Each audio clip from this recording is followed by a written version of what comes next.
Se você é patriota, ajude outro patriota a difundir as nossas ideias, siga e compartilhe.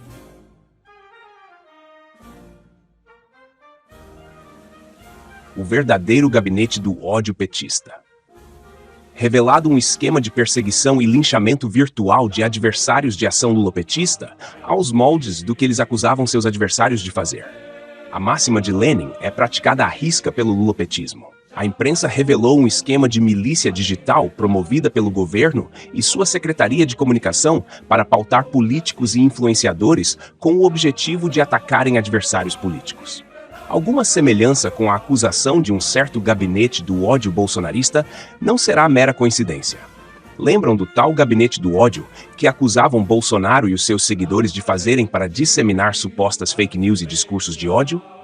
Pois bem, a acusação é de que o Partido dos Trabalhadores estaria fazendo, entre aspas, a mesma coisa, só que com dinheiro público, produzindo desaforo, calúnia, injúria e difamação a adversários políticos com o seu dinheiro. Caro telespectador, na verdade, campanhas de disseminação de notícias falsas e desaforo a adversários políticos sempre aconteceram.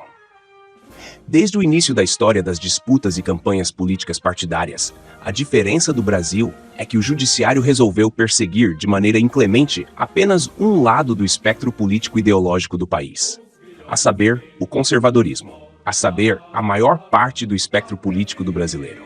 Simplesmente porque juízes tomaram birrinha do Bolsonaro. Por essa birrinha, criaram inquéritos completamente estapafúrdios, ilegais e imorais com crimes que não existem, censurando e até prendendo pessoas por aquilo que se chama crime de opinião. Não só o judiciário, mas hoje no Brasil há toda uma estrutura de aparelhamento de uma extrema esquerda que passa pelas maiores emissoras de televisão do país, universidades, jornais e até mesmo portais da internet, que fazem justamente o serviço que acusaram o que se chama de bolsonarismo, de fazer pautar artificialmente as pessoas, de preferência com mentiras, infâmias e deturpações da realidade. Bom salientar que nunca houve política calcada na mera perseguição utópica da verdade, nem no Brasil, nem no mundo. Onde há disputa pelo poder, sempre haverá manipulações e distorções da realidade, a fim de enganar o poder. O problema do Brasil, mais uma vez, é que todo um lado da política foi demonizado e massacrado através de inquéritos ilegais com crimes que não existem. Alexandre de Moraes, junto com outros e demais ministros, chegou a dizer que há uma extrema-direita que lança mão da liberdade de expressão para dizer que cometeram crimes. Quais crimes? Seria contestar a parcialidade da justiça eleitoral, pedir voto impresso ou chamar Lula de ladrão ou defensor de aborto como exemplos? Do outro lado, tudo é lícito. O deputado Janones já disse de viva voz que mentia e fabricava fake news, como, por exemplo, a de que Bolsonaro seria pedófilo para simplesmente alavancar a candidatura de Lula.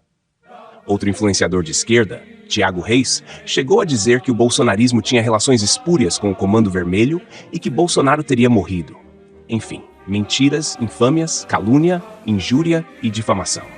Tudo crime previsto em lei. Mas nem de longe essas pessoas entram em quaisquer inquéritos articulados pelo Supremo, porque a mais alta corte do país se transformou, ela mesma, num partido político que persegue apenas um lado da política brasileira.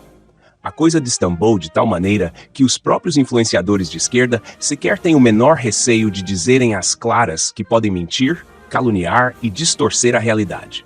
Porque essas pessoas contam com total endosso não só do judiciário, como da grande mídia, para sambarem à vontade não só na cara do inimigo e do adversário político, como na própria democracia.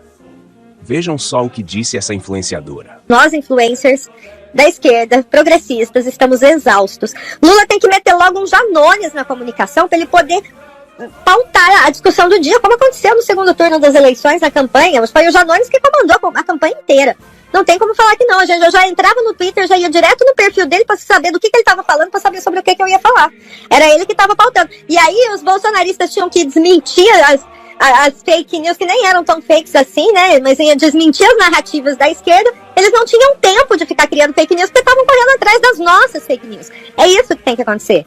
Entendeu? E nem era fake news, era, sabe, uma pequena, né, uma leitura enviesada de alguns fatos aí do Bolsonaro. Por exemplo, aquela declaração horrível que ele fez, que pintou um clima com uma menina de 14 anos, se não fosse Janones peitar isso e pautar e ficar falando disso, talvez tivesse passado batido. Mas não, aí foi toda a esquerda em cima desse assunto, porque a gente tinha um incentivo ali, tinha um apoio, tinha tinha alguém a quem seguir, tinha um comando.